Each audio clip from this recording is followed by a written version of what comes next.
ati jebbi muwonge 1 ati jebbi muwonge 2 jigenda jejo leje mutusake ngala basajja batuyiribya naye tugezaako kuzoganya mpola mpola batujje eno tubaze eno na platform jembaddeko mbadde ati Lombuye Fred naye musajja bugezaako tuzoganya video bwezikwatamu ne bwezikutulayo so zirukidde wano temanyi wano teri ajja kutusobola baganda bange tutabayisirwa ng'okwata mu video zino ogezaako kuzoganya katugambe kino togenda kulwana na mazima kino kyogezaako olwanagana nakyo mazima golwanagana nago so baganda bange omusajja bugezaako tuzoganya mpola mpola naye kyemmanyi tutabayisirwa bayagala oba tayagala eyemaze okusimwa batuyiribya buyiribya oddukako eno oba okyali eno ne bakuzoganyako eno oba okyadduka eno ne bakuzoganyako eno naye baganda bange mwenna its pato Uganda omuntu wa wansi gigenda gitya gye mutuusaako engalo buli wamu ekyezo ekyusa amaaso nga naawe okyusa engabo so baganda bange mwenna video eno mugitambuze sharing a message gyembadde bangobya 10 omusajja bugikwatamu naye kyamanyi wano kigenda kubeera loud and very clear so baganda bange mwenna gigenda gitya gye mutuusaako engalo abawangalira ku lukalu lw'omuddu wa Africa abawangalira mu Europe abali mu USA wamu n'abaana abali e Kampala gigenda gitya gye mutuusaako engalo ensonga mwebale kuzikwasa kannabwala oba gutonya oba gwaka essaawa yawe tabayisirwayo emaze okuggwayo erigenda mu maaso all the signs on ground they are very clear they are very very clear utabayisirwa regime yo abantu bagikooye people are fed up of your regime we have exposed you tekyalina kyolimba ggwanga temukyalina kyemulimba ggwanga ekibabonyabonya n'okulanga video zonna zino zetukola mugenda muzikuulayo mugenda muzijjayo ekibabonyabonya n'okubanga awakinga pages ez'enjawulo simply because you're fighting with the facts simply because you know what is taking place in Uganda you know the reality on ground and at the end of the day I can assure you you cannot fight with the facts and at the end of the day you're going to win. I've been telling you you cannot fight against the will of the people and you think you're going to win. It can just be a matter of time. It can just be a matter of time. So ebigenda maso olwaleero ne munaatuzoganya ne munaakola mutya guno omulembe gw'odiringa nagwo you're dealing with a totally a different generation. A totally different generation. And at the end of the day I can assure you you're not going to win this battle. Your time is no more. It is either now or never. Twajita mission 2021 because we knew it is going to be far beyond an election. Twakitegeererawo nga tekyali wadde okulanga okulala tekyali wadde okulinda okulala nabaga buli button gye mugenda okukwatako every single button that you're going to press on it is going to keep on exposing you oba mwagala oba temwagala so bino byonna bye mulwana nabyo ebyokukwata mu video ebyokulaba nga mulwana media temugenda kusobola simply because we are exposing you simply because we are putting the facts on ground we are putting the facts on table. All along I've been telling you that we are just waiting for the matter of time. All along I've been telling you that time is the best judge. Etuse nebe exposing nga. Ekikubanyamanya n'okwata mu zino video ng'ozijjayo zetukayo zijjayo simply because omanyi abantu bagamba amazima. Concerning what transpired on 14th of January. Concerning the outcome of the entire electoral process. Ekyo mbadde nga kibagamba whatever results Byabakama is releasing today, I can assure you all the results that they are releasing, they are fabricated, they are doctored, they are manipulated, they are fabricated results. That is why they are fighting to ensure that we don't let the world know what is taking place in Uganda. So, kati bino byonna bye mulwana nabyo temugenda kumalako. The thing that you should do right now is to pack and go. Ugandans are fed up of your regime. Ugandans are fed up of the impunity of this regime. That is the fact on ground. So, mbadde nkyabagamba baganda bange gye tuvudde eri ne baga tudikireko wano mangu tukozese twami kutulina janjawulo ne munagezaako zoganya mu mbeera yonna tugenda kuba tubazoganya naffe ebintu byonna bigenda maaso Byabakama wobanga wasobola oliriizinga n'olimba ensi nti mu ssaawa 48 waliriizinga results okuva ku polling station emitwalo 3 mu 13 mu 14 n'olimbalimba ensi nti walekayo polling station 12 wekibanga kyakutwalira essaawa 48 njagala nkubuuza ekibuuzo what has taken you this long kikutwalidde ennaku 13 ze ssaawa 3 mu 12 okuliriizinga result zewalimbalimba ensimu eza polling station 12 zewalekayo kubanga mwalimba ensi bakubuuza ekyambogo ne bakubuuza result zonna z'osoma result z'oliriizinga eri ensi muzitransmitinga kozesa system ki amidst internet shutdown nga tolina answer. Kati saazo tugezaako kubuusa ensi, tugezaako tegeeza abantu amazima, naye temwagala mazima gano gatuuka eri ensi. I can assure you, no single individual, no single entity, no single institution, no single person can stand against the will of the people, and at the end of the day is declared victorious. Taliyo. So bino byonna Byabakama. Tetwagala kumanya byonnyonnyola nsi, twagala otegeeza ensi result entuufu, twagala etteeka liri very clear. Likugamba sheyalinga result zonna okuva ku polling station ez'enjawulo emitwalo 314 mu 384 zishayalinga eri bakandidate bazitegeere well detailed okuva ku buli polling station, okuva mu buli district. Mekuleeta bino result byemuleeta biri generalized simply because mwabijja ku result ze mwadoktalinga era mu 2016. Kati mugezaako okulwana n'amazima, tokyalina ky'olimba nsi ekikutwalidde ennaku 13. Bw'obanga osobola okulimba ensi nti mwasobola okompilinga result zonna mu ssaawa 48. Kyekyakulemesa okuyisaawo olunaku lumu oba okuyisaawo ennaku 2 okulirizinga final result zino kikutwalidde ennaku 13 ze ssaawa 312. And at the end of the day, all the results that you're releasing, there is no single difference. The difference is the similarity between what you released on the 16th of January and what you're releasing today. Kati mujjo mulimbalimba ensi. Bino byonna by'o releasing essaawa zino nnyonnyola ensi. Era, how can you release results that are far beyond 100%? Mwagezako ziteekangayo ne muzireleasinga ne muziteekayo ku website, mugenda okulaba ebintu ebikoleretinga n'ebyo byafulumya n'ebyo ebyali ku ground ne muzijjayo. Mumanga ziteekayo ne mulimalimba ensi mu testinga system. Naye simply because mumanyi byonna bye muteekayo, ensonga lwaki mukwata mu zino video, ensonga lwaki muzijjayo, simply because mukimanyi results ze muli mu kuwa ensi, results ze muli mu kulirizinga eri media, mukimanyi they are doctored, they are fabricated, they are manipulated, they are manufactured. Kitwagala otegeeze ensi. So lutabayisirwa generation gy'odiringa nayo, we are living in the era of technology. We are living in the era of smartphones and stupidity. Kati mu busiru bwammwe musazeewo bwe exposing eri ensi. Twakugamba from day one, if you have been compromised, if you know you're not in charge of this entire electoral process, declare, resign. We know the entire electoral process. SFC yabadde in charge.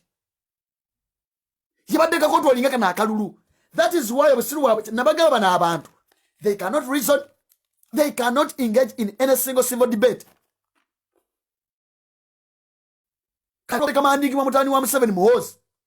Kyekyo lwaki olwaleero luno musobola okujja in front of cameras, in broad daylight, not only even releasing results in local media, but even in front of international media, ne mulirizinga result inga zita mu 100%. Kino ekitakola mwana wa primary. Simbadde mbagamba, these people lack credibility. These people, all of them, they are academic failures. At the moment when mwakwatira bano, ani asobola okulirizinga result ne mulirizinga result nga zita mu 100%. Mwe ne mutaba mwadi n'obwongo butegeera. So mbagamba bano ne mbagamba bana basajja muhozi tasobola okutyalinga meeting y'ekyalo kebe yakika. Kubanga bonna academic failures. Tosobola kulwana figures, tosobola kulwana facts. How dare you osobola releasing a result nga zisuka mu 100%. Byonna tugenza okugattamu nga ziri 103.66%. Rounding off, when's of 103.7%. Kati ele no gap. Kubanga lutabayisirwa tulu zonna mbadde mbaga, tulu zonna zabadde akozesa, we tutuuse zitandise omu exposinga, we tutuuse tezikyakola. Buli tujagezako pressinga ke Uganda buganyi. There is nothing that has exposed this regime like the Kyagulanyi effect. That is the reality.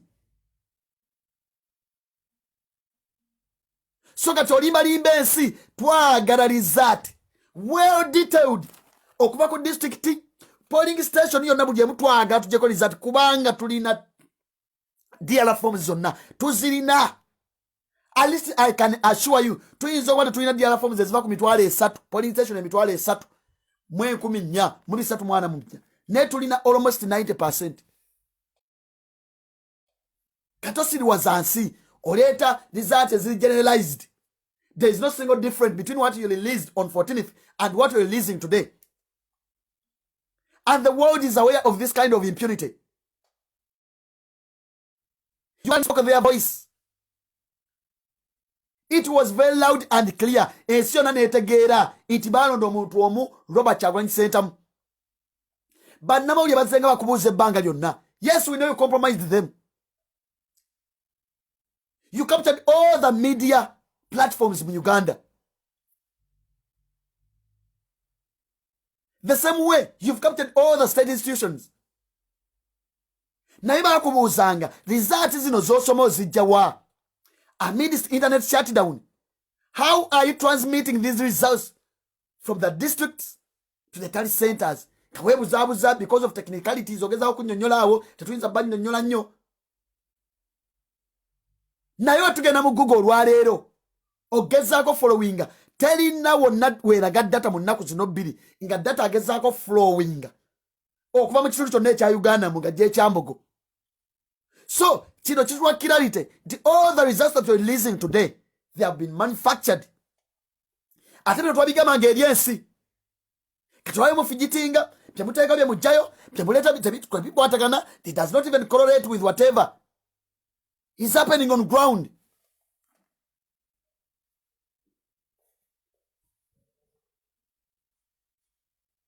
Kino kibagamba bana Uganda teri kiyayambako. It is always just a matter of time. Osokozesa propaganda, osokozesa malisi, osokozesa ebirimba byonna naye time etuuka ne exposinga. Etuuka ne exposinga.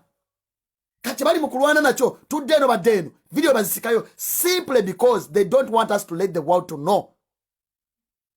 Nnyonnyola ensi ebintu bye presentinga mwabijeewa. How do they present results? Can you imagine this shameless regime?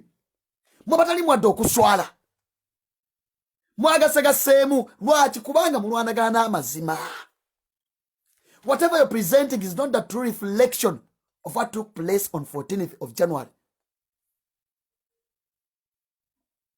Nolwairo naye bakubuuza Byabakama bakubuuza result zino z'osoma ze bwafuna naye wazaayitangawa panamabulika bakubuuza weesa bwesesa we muuza we umuguuza. Nagamba saagala tumaking kulowooza nti ggwe nenanga muyinza okuba mukyalinga abazadde. Saagala lowoozesa bannayuganda, saagala lowoozesa ensi nti kitaawo n'ennyoko bayinza okuba nga be bamu be bazaala enanga. We told you initially that if you know you've been compromised,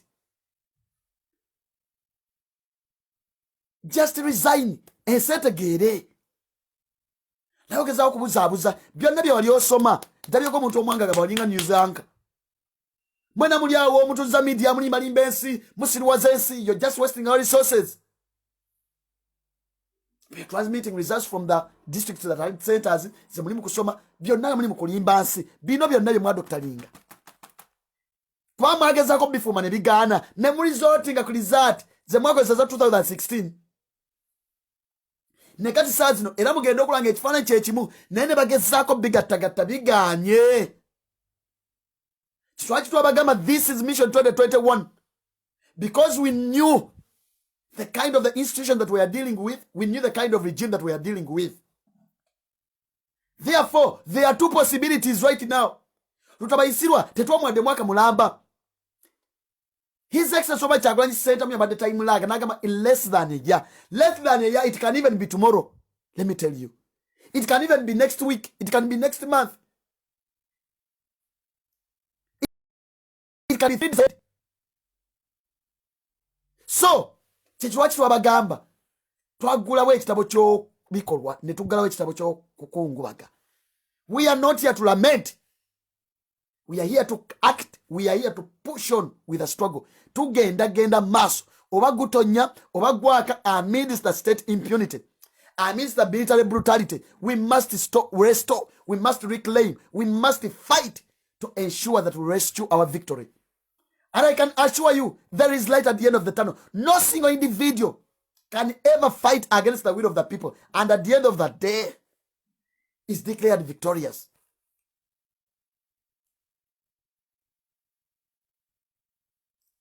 Ekyo maninga kibagamba tuwadde tulinze wano n'olirizinga birizaati ebyekisiru ebiswaza ebitalinayo ne mulizinga nga essuka mu 100%. Golwensogera ginyonnyola ki? Sinaba n'efamire ze muwasaamu zisaasira kwati olowooza ku famire mwami enanga mweyafumbira olowooza ku famire Byabakama eyakuwa omukazi gye wawasaamu kuno oyimira ku kamera noyogera ebintu ebyekisiru nga buli wayimirira ku kamera n'obwana obuto lwaki temugenda ne mutandika okuzanya komedi bo bulize bulinzi kulaba gundi komedi show kusekera busekereza ndaiba namawulire nga bakukwizinga bakubuuza naye nga buli ansa gyowa audience ateeseka busesi kati gonota bamuwadde ensonyi mubifumbidde ennaku 13 ebasiize mwabirizinga ne balobi doctoringa ne mukozesa saawa 312 nga mugezaako kufumabiriza ati bino at the end of the day ne bisigala nga era biganya okuvaayo. Nemwe temulina mwadde bamathematicians, temulina mwadde baphysicians, temulina bantu bayinza bagaidinga kubanga with impunity, with even doctoral results mwandifunyemu ensonyi ne muyirizinga result at least nga zigenda up to 100%. Naye udde ya releases result nga isuka ne mu 10. Webera wano ne mbagamba nti bano abasajja ne obateeka mu debate nga ya primary tebasobola dojinga ejigamu tebasobola dojimiriramu. Kanowooza nsaaga kubanga n'omwana ali mu P4 ali mu P5 saawa zino adiringa with figures, adiringa with numerics, amanyi the maximum percentage oba ali mu Africa oba ogenze mu America oba ogenze wa yonna oba ogenze mu Europe oba ogenze wa yonna, the maximum percentage is 100%. That is why omuba tutu omusiru ono simanyi nakabibwa weyogera byekisiru simanya ayagala ekiboga lutabayisirwa kanywa musaayi mbwafune 120%. Can you imagine? You're speaking with ignorance, you're speaking with stupidity. Where has it ever existed? Where? Because you're used to manipulation of figures, you're used to fabrication of results. Nemulowooza nti mugakuleeta ebintu bino nga bisu teri kana akalu ka Uganda kayingidde ku record mu nsi yonna bukyaseebeerawo ever since the world existed. Mu nsi tulinamu ensi esukka mu 10. Ke kalulu ko kamulubo nawe bategese akalulu akafulumye ne ba dictator bonna bali baddewo abakozesa state institutions ke kalulu ko kaka kyafulumye ne kafuluma ne result nga situka mu 10. Era bwe musobola mu contacting aba Guinness World Book of Records kano ko kayingireyo mu record kubati mwasalawo okukola musazeewo okulanga mutanishinga image y'eggwanga Uganda. We are becoming a laughing stock at the international level. We are becoming a laughing stock. Kano ko kabafaayo Byabakama yangira ujja kuyingira mu byafaayo very soon tulina okukola contacting aba Guinness World Book of Records kano ko bakayingiza mu byafaayo. Kisekera baganda bange. Like John Stalin said, the people who cast their votes decide nothing, but the people who count the votes decide everything. Her statement is very strong. Joseph Stalin Byabakama. The entire outcome of this election is not the true reflection of the voices of Ugandans. Not at all. But because all the state institutions are acting with impunity, they are being compromised by the regime. Checho lwaki tuli mu mbeera olwayo gye tulimu. So kyembagamba olutalo lwe tulimu lwakulwana. Bano abasajja tebalimu wadde okuswala. Nabye ekyabadde Entebbe. Balonze meeya yadde wa DP. naye olwokubanga ye NRM yayaga kutwala kino ekitundu ky'Entebbe olwokubanga State House gyeri ekitundu ky'abavudde mu mikono gyabwe memba wa NUP MP n'akiwangula Entebbe municipality kati ate n'okubwa meeya wa DP abadde awangudde naye ne bawamu ate yazza mu kifo ekyokusatu eventually at the end of the day ne bamaliriza nga NRM ab'SFC bamulidde amanda bamukubye amasasi chairman wa NRM yada protesting Entebbe namukuba amanda kyembagamba nti buno obusajja essasi nga lifulumye kino kye tulimu olwaleero luno it must be collective responsibility, it must be collective effort. Luno utadulwananga buli muntu yenna teri wakusigala mabega kubanga this kind of impunity, every single person in Uganda is a victim. We are all vulnerable to the impunity of the regime. Nine essasi nga lifulumye nabeera omwana omulala bata kansala wa NRM ekanyanya mwana we yalinamu omwana omwategeera aba bonna bali disabled balinako obuzibu ku bwongo abalala tebawulira kati omwana gwe yalinamu omu essasi lyamusaanyaawo naye omukyalo ono ennyumba yonna agitiramu ebipande bya NRM yagitiramu bya Museveni we batuuka okukuba amasasi ekanyanya omwana essasi ne limulya maiti we yalinamu nga Katonda gwe yamuwa ataliiko bulemu bwonna kati bye tubagamba bino byonna nga biguddewo teri ssasi we ligenda kujja lironda w'emuntu ono wa NUP obona wa FDC obona wa Kalagundi buli omu boli we NRM boli wati wonna boli agala Museveni batumwagala ligenda kusaanyaawo. So guno omulimu gwe tuliko gwa bannayuganda ffenna kwata ggwanga dizza mikono gy'abannansi okulijja mbene abasajja ba refugees okulijja mbene abasajja ba foreigners kubanga tebalina interest yonna mu ggwanga Uganda ekyo kibabulira. By the end of the day, we have a stake in this country called Uganda. We all have a stake. We are all stakeholders. Katulina okulwana masajja oba gutonya oba gwaka so Byabakama awo nkulekedde awo nkugambye olunaku lw'enkya twagalaliza ati nga ziri well detailed at the parish level, at the district level, at the polling station level. Twagala ku buli polling station otugambe zino ezate ezavaawo ku buli parish ku buli district muleme kulimba nsi na kusiriwaza nsi. If you could compile results from 33,144 polling stations in 48 hours, what took you 13 days? What took you 312 hours? Or call a final assessment ne compilation ya result eza polling station just olukomu ebiri mubalekayo kati awo temukyalina kyemulimba nsi. So bagezako tuzoganya naffe tuzoganya Faza Dungu yabagambye if it is possible legislate your mind before you think about amending the constitution of the Republic of Uganda. Think about how you can amend your mind. Think about how you can amend your memory, because you're suffering from a chronic disease called dementia. You're suffering from the memory loss. Obongo bamwe bweta kupampinga mupampizwa kabwayika na madinisa abwayika Windows weziba computer window gwe mukozesa ali outdated.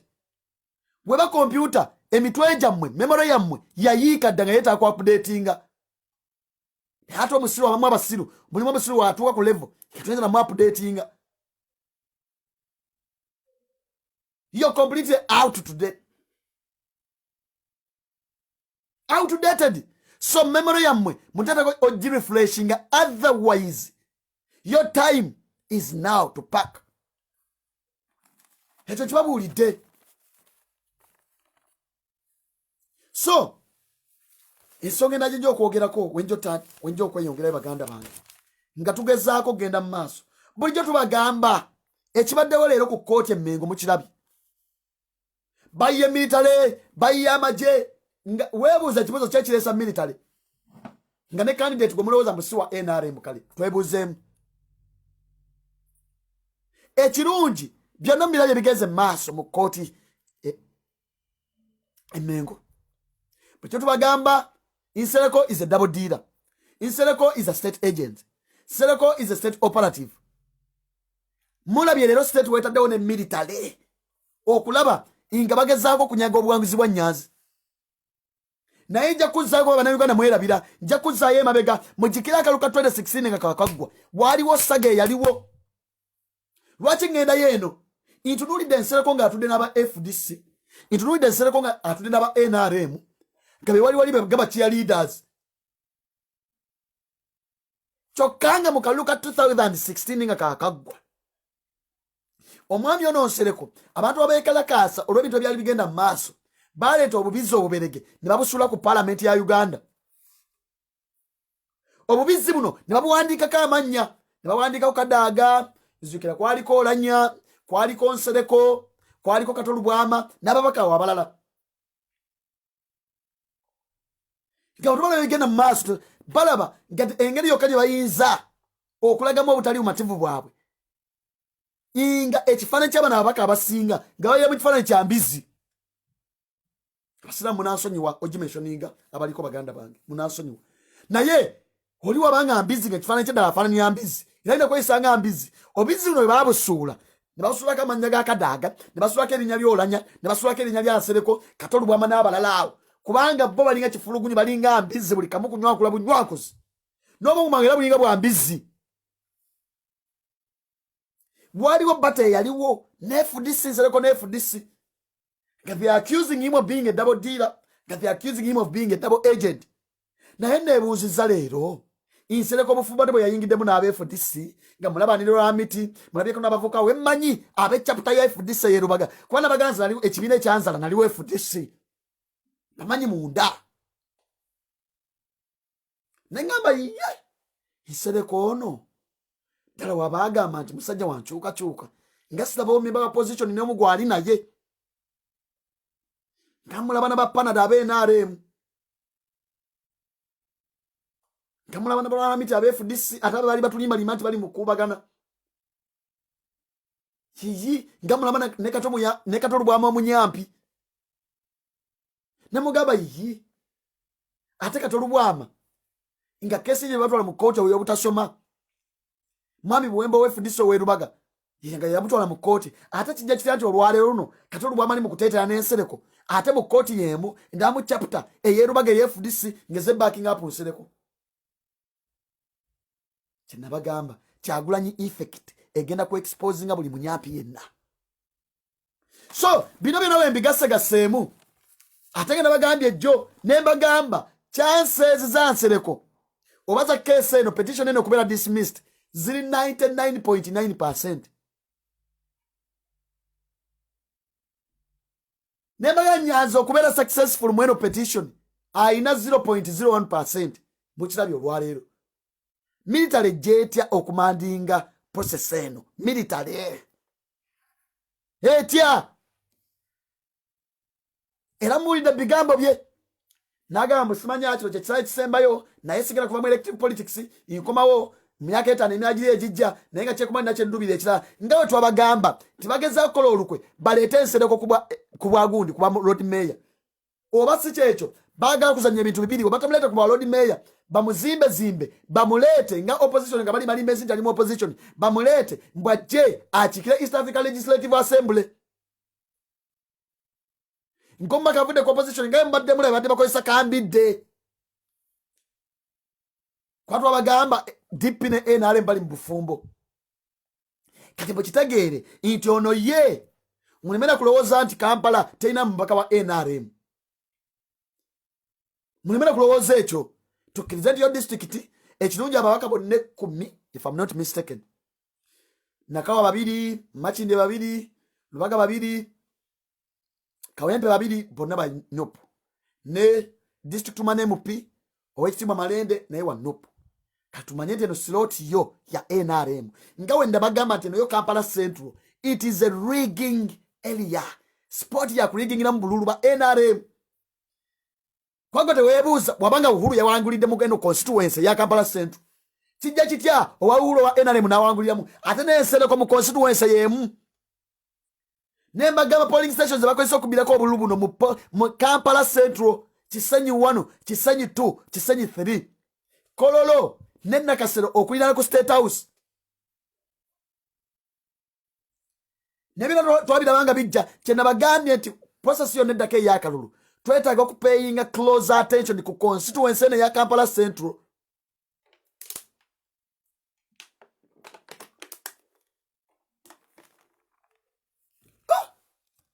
Serekana atatira ne Rwamiti FDC tabya wa pana wa NRM kalina katolu bwama chapter ya FDC yonna yerubaga ngeri mu kooti nga yekola kiya balinga bakiya leaders.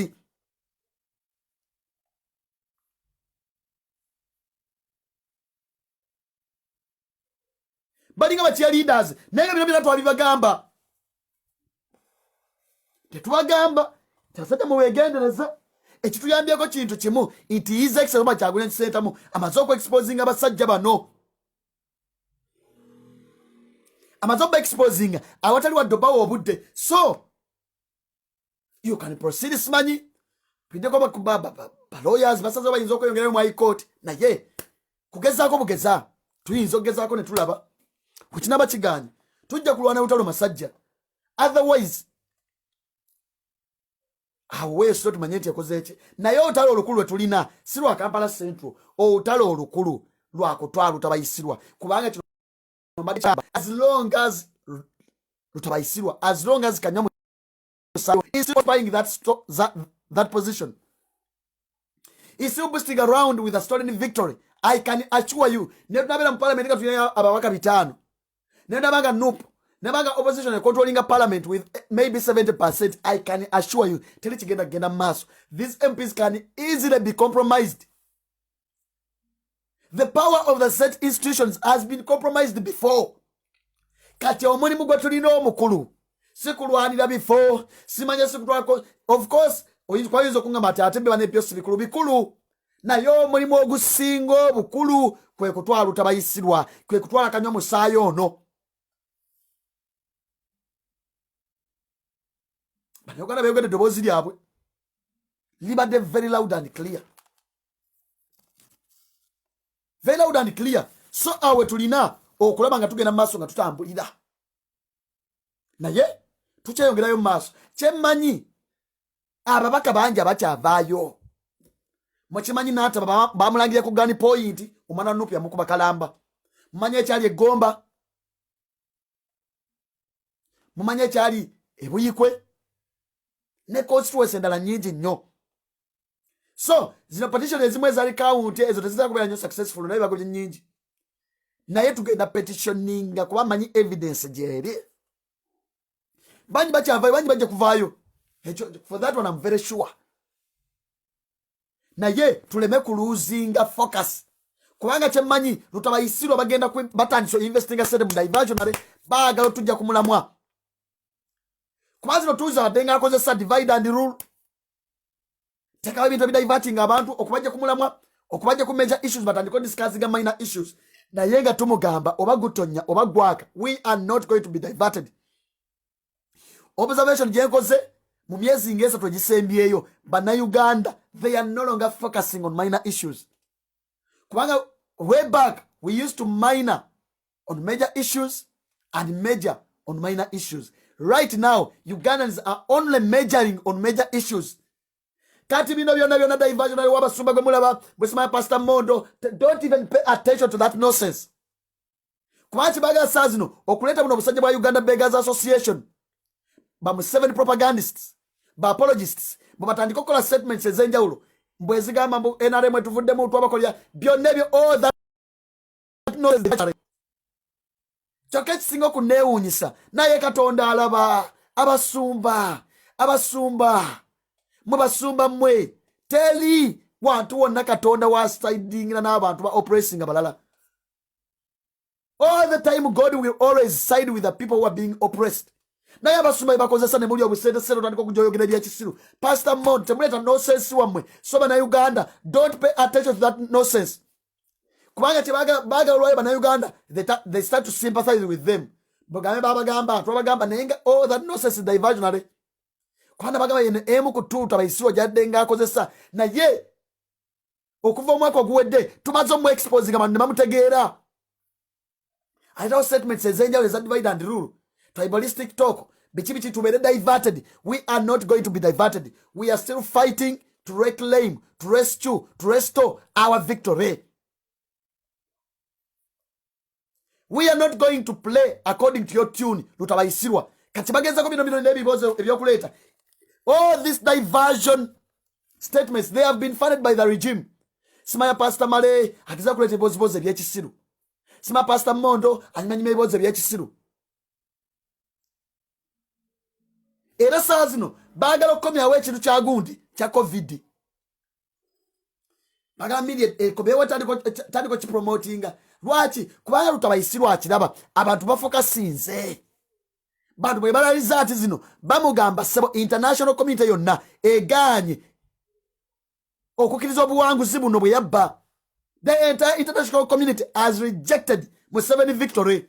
Nabagamba meeting gye baatulamu erwakitula lwe yatambuza ebyekisubi n'ava erwakitula mu majje Kampala. Ekibuzo kyali abuuza mukyala we, abuuza muhoozi, abuuza CDF. Lwaki bapresident ba Africa eriko content wozerika amawanga 52 abuuza lwaki nakafunayo abantu abanjozaayoza bapresident oza balinga 5 by then. Continent ya Africa yokka, West Africa yonna bagano muyozaayoza. East Africa wuhulwa yeteesaayo message at the end of the day. Ne Magufuli yawalinga mu Luswahili naye nga naye agezaako okwewala Museveni nga akostalinga nnyo relationship ya Uganda ne Tanzania nga astatinga nnyo eggwanga Uganda okusinga ostatinga Museveni ng'omuntu. The entire world has rejected this fraud, has rejected the Museveni victory. Kuba bakimanyi jagifuma bufumbi kati balwanagana nakyo olwaleero luno. So kwe kutandika olwayo kuba balaba na Uganda bonna boogana eddoboozi bakimanyi, n'abakola mu gavumenti bakimanyi buno obuwanguzi bwa Robert Kyagulanyi Ssentamu bubbiwa. Kati lutabayisirwa kyakoze bagezaako lirizinga ssente naddala mu kooti eno gye tugendamu esembayo. Kooti esembayo ya financial year 2020-2021 kye baagala kwe kulaba nga bafandinga media, bafandinga abantu ab'enjawulo, bafandinga muno musajja wa Uganda Beggars Association butandika oteekawo ekiboozibozi ekitwaivatinga. Naye ekirungi byonna bijja lunaku lumu ebyo ne bivaawo. Saabuno butamala emirundi junior ebyo ebiboozibozi byonna ebyekisiru byonna temubiwa attention. Tukyali mu lutalo, tugenda kululwana oba gutonnya oba gwaka. Nabagamba media olwaleero luno katunateekayo biki congratulation biki tugiteekeko kyonna ekigenda mu maaso mu Uganda. #I stand with Uganda. End police brutality, end military brutality, end state impunity. Ye message massacre egenda mu Uganda, genocide egenda mu Uganda, all the extrajudicial killings ezigenda mu maaso mu Uganda. The crimes against humanity. Media tugidominating ensetegeere kiki tuyitamu mu Uganda. Kubanga olwayo lutabayisirwa oba ayagala oba tayagala eyo yamaze dda okusimwa. Abaana b'ebunyolo mwabalimba wenjogera olwayo luno abanyolo mubuuze kabaka mmwe gyali. Kabaka mmwe gyali baamututte dda kubanga baayagala omusayiningisa bigundi bikontrakiti by'amafuta. Mujjukira lutabayisirwa obutali mwadde obuswavu amafuta ganalowooza amugage. Minerals ez'omu bunyolo baagala ozibbamu ssente ne interest gy'asinga okuba nayo gy'addayagala mu kisanja kino ekisembayo. Kino ekisanja emyaka gino 5 kyasinga okwagala kwe kulaba nga babba amafuta gano babba ssente z'amafuta zino bamale badduke. Kati ekiwambisa kabaka w'ebunyolo ekimuwambisa olwaleero luno mwenna abanyolo mubuuze kabaka wammwe gyali oba kyetaaga genda kampinga. Ku lubiri lw'ebunyolo mugende mukampingewo. Ekimukwasa ekimubuzaawo endagano z'amafuta kubanga ekisooka gano amafuta yes gaba na Uganda gagwa Uganda naye abantu immediate people abagalinamu stake okusinga abantu abo bonna be bantu b'omu bunyolo. Kati ligo tiimu yo tuzamuyita omukama w'ebunyolo ligo tiimu ye ne tiimu yonna eya kingdom y'ebunyolo baayagala ogikozesa okusayininga ebintu bino ebyamafuta ebiri fake ne bagamba muyita mu 8 ne bamuwa advice. Ligo tiimu ye neemu advice nga nemugamba nedda tuterekako mikono nga bali mu final stages. Kati ekimubuzaawo olwaleero luno baagala emikono agiteeko n'ampaka. So mudimandinge okulabanga kabaka w'ebunyolo akomawo yeyagalire mu nsi ye yeyagalire mu bwakabaka bwe naye bino byonna utabayisirwa badde nga abikola zino statements baleeteza tribal talk byonna ku diverting abantu naye ng'akimanyi bulungi nnyo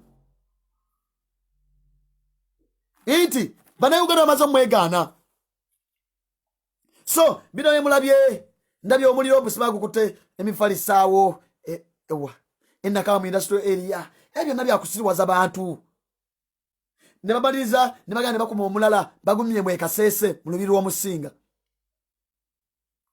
bino byonna banoonye badivatingira abantu batekewo ekiboozi babuzeebuze naye biganye bantu bamugamba we are demanding for our victory destroying victory so bino mugenda kulaba cases ez'enjawulo nnyingi nnyo n'emiriro gitandise mujja kulanga lwona omuliro ogenda okwokebwa mu maaso awo ekintu eky'amaanyi naye nga byonna bateekawo diversionary wakyempuliddeko olwo gubakumye enakabwa guwadde mukume omulala bagukumye mu lubiri lw'omusinga ne bino byonna babireeta ogezaako divertinga abantu ye tulu gyalowooza gyayinza orizotingako kubanga yarizotinga ku violence nemwegaana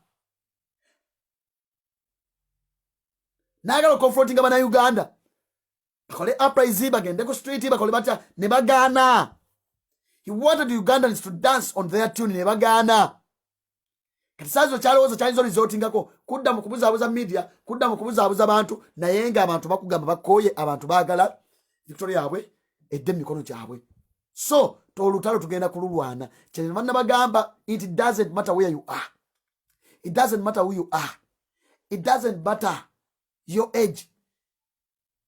Luno olutalo lukwata ku buli munnayuganda yenna buli omu alina okukozesa the tool gy'alina at the disposal, irrespective of your gender, irrespective of your age, irrespective of your tribe, irrespective of your political affiliation.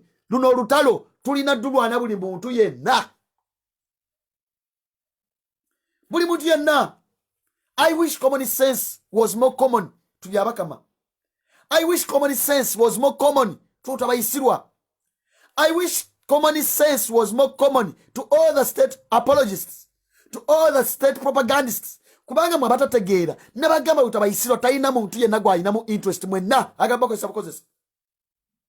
Wabanga eliminates abantu abenjawulo bakazini baani bonna bamayombo.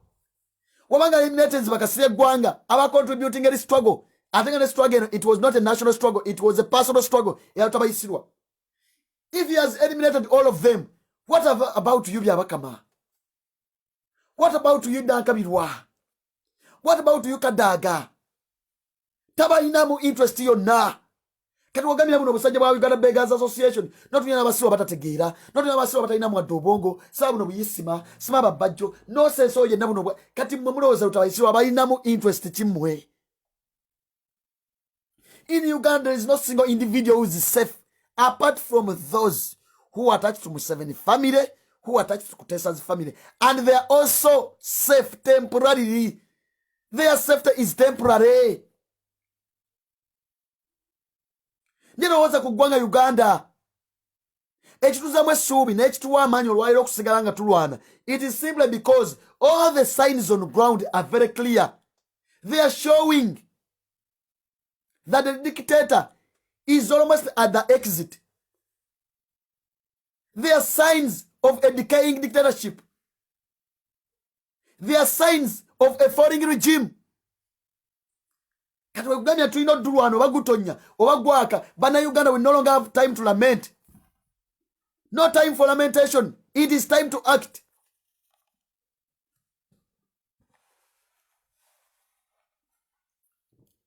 Tekyali wadde okulanga okulala. We all know the truth. Knowing the truth, seeing the truth, and still believing in Byabakama lies. Media ya Uganda.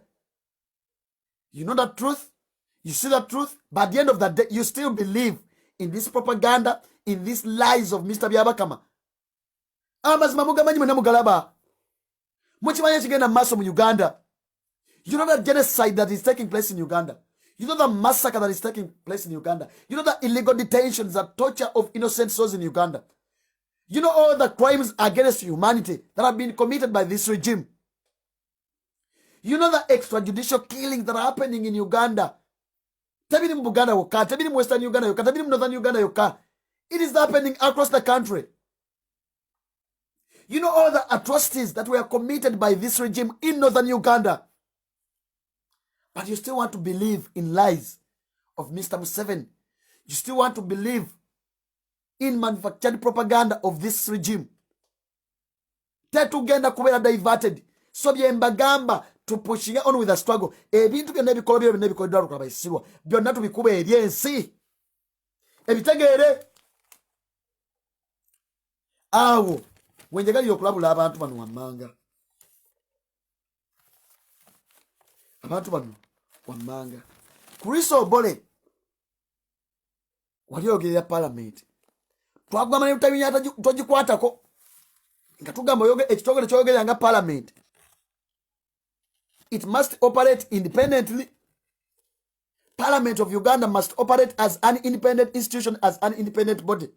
But of course we know that all these institutions have been captured by the regime. You're being hunted. Wonajo litegeera. Nabagamba olwaleero luno. Abantu bonna balina facts. Ekisiza abantu bonna abasinga ba close allies ba Museveni. Bonna basinga obungi bannamagye, ba civilians, ba politicians, bonna abantu ab'enjawulo. Ekisingo bassa ge mazima ge balina erintu abayisirwa. Ge mazima ge bamanyiko.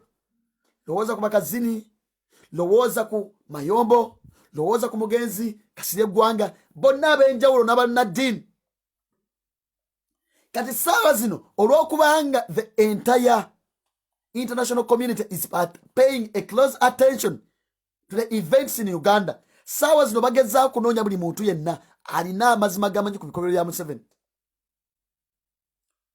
Bakimanyi bulungi twabagamba UPDF nga tena kufuga UPDF ng'ekyali National Resistance Army yagendanga mu Northern Uganda mutalo mulowooza nti wali wakkoni neeyambalanga ba LRA netandika okuwamba abaana netandika obasalako emimwa netandika obasalako amaaso ne batandika obakwata. Mwenda mumanyi story yaliwo ezo twabagamba eyaba night commuters ababeeranga mu Northern Uganda. Can you imagine? Kati abantu bonna abalina amazima abali bamanyi amazima gano bonna Museveni agenza abasaanyawo busaanya. Kati n'abaliwo ssaawa zino olw'okubanga ICC olw'okubanga UN ne international human rights organizations enjawulo they are paying a very close attention to Uganda. Ssaawa zino kyebaliko baagala okunoonya buli muntu yenna. Wennabagambira wiiki ewedde nti buli muntu yenna amanyi amazima. Buli muntu yenna bw'obanga walabikirako ku kamera international medias nga zakolako interview, local medias nga zakolako interview, ne zikujjako ne contacts ku bikolobero ebadde genda maaso, ku massacre ebadde genda maaso, ku genocide ebadde genda maaso, ku assassinations ezibadde zigenda maaso. You're being hunted. Dr. Nzivuwa nakugamba ali musango gwa Nebanda. Mujjukira ono gwe bajjako samples ku mulambo gwa Nebanda gwe baali balonze ngeri agenda okugenda nga independent okugenda South Africa bakole test ku samples zino nga utabayisirwa bamaze okuwa omukyala sena Nebanda obutwa. Kati Dr. Nzivuwa abantu bakutisaawe Entebbe amajene gamuwamba ne gamujjako samples zino naye okubanga yali amaze okukolako testing amaze okuzuula ki nti obutwa bwe bassa omukyala ono nga bagezaako kweyongerako South Africa bakufudye ddala conclusion ku kyechali kisa omukyalo ono samples ne bamwambira ku kisaawe Entebbe ne bazimujjako. Kati olwokubanga amanyi amazima kufa ya Nebanda naye bamunoonya era yonna gy'oli ku kiba kyetakudduka ggwanga Uganda noonya engeri yonna gy'ofuluma.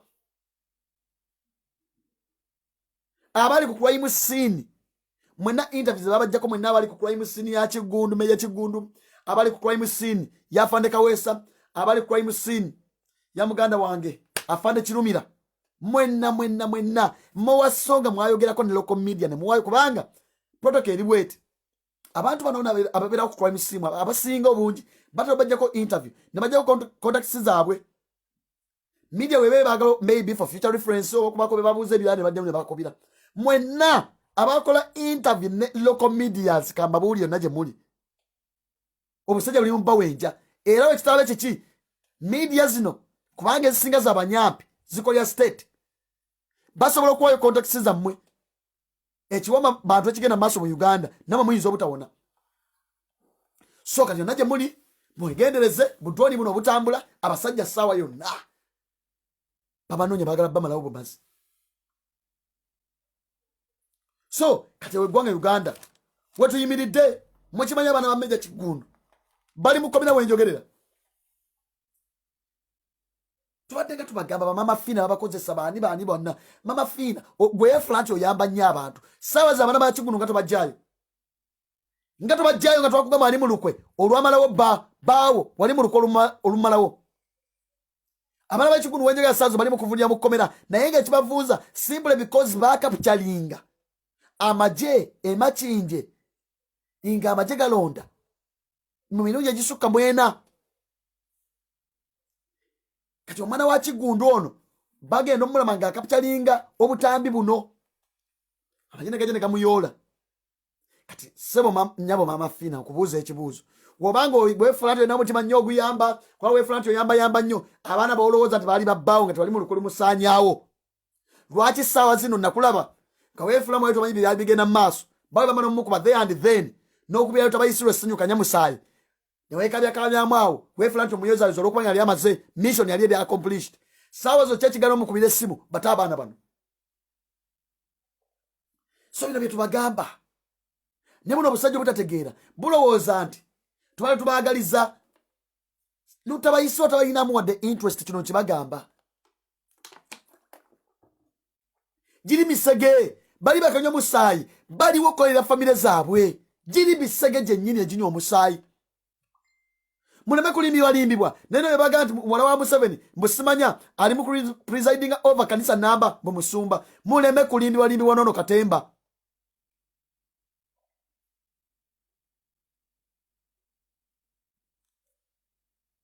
Temulimbibwalimbibwa nono Katemba.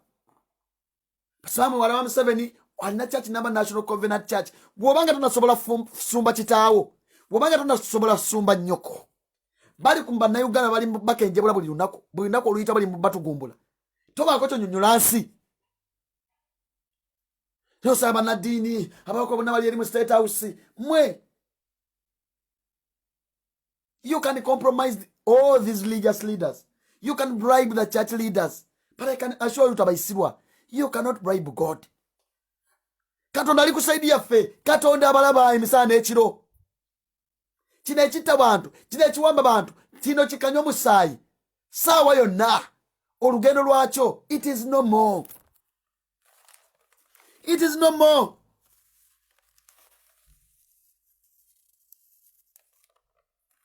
You can fool the eyes, but it is very hard to follow the heart. Osobola okulimba amaaso g'abantu bangi, osobola okulimba kamera, naye emitima gyammwe mwenna abasinga amazima mugamanyi.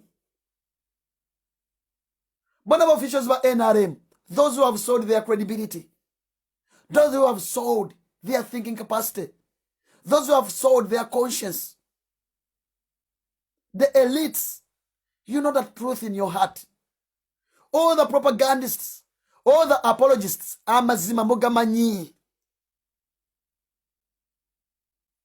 Muchimanyi bulungi nnyo regime ya Museveni, it was beaten hands down mukalwa kawedde.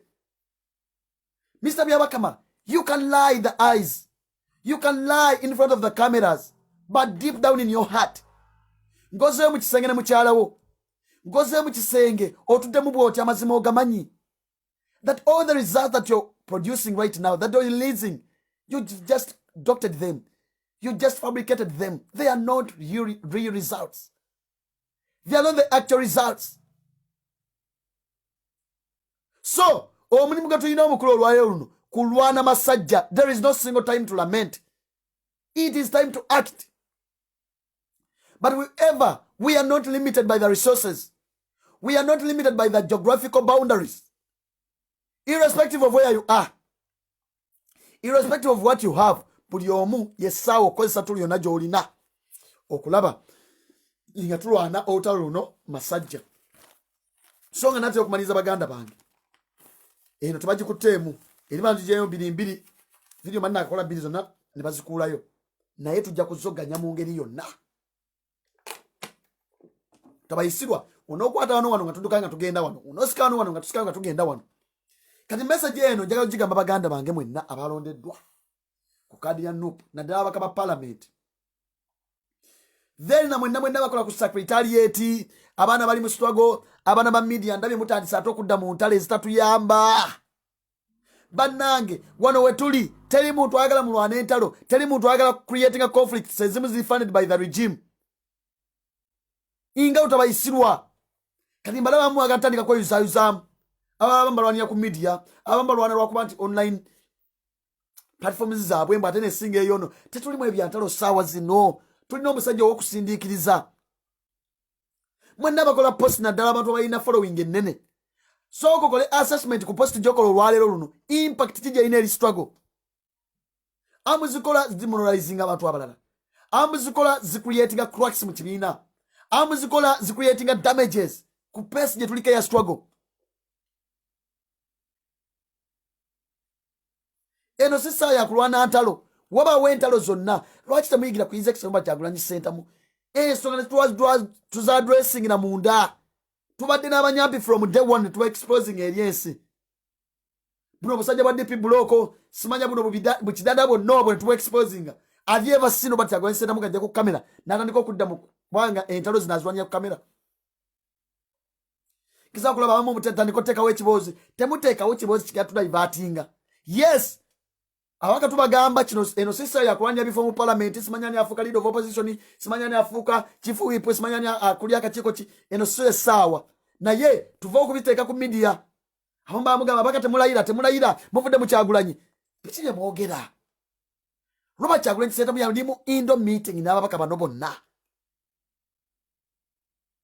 N'ababaka bano bonna. Era manye kigenda maaso. Era bacoordinatinga bonna. Saka temugeza okwefula nnyo bagezi nti gwe watuvaamu. Saawa zino be mubitandikawo. Lutabayisirwa Kanyamusaayi agenda bifandinga amabuulira. Ajjateeka mu ssente okulanga ekibiina kiyulika. Ajjateeka mu ssente gw'otandikawo okuyomba yombe n'oli nga tomanyi nti lutabayisirwa. Entalo zino yaziteekamu ne ssente.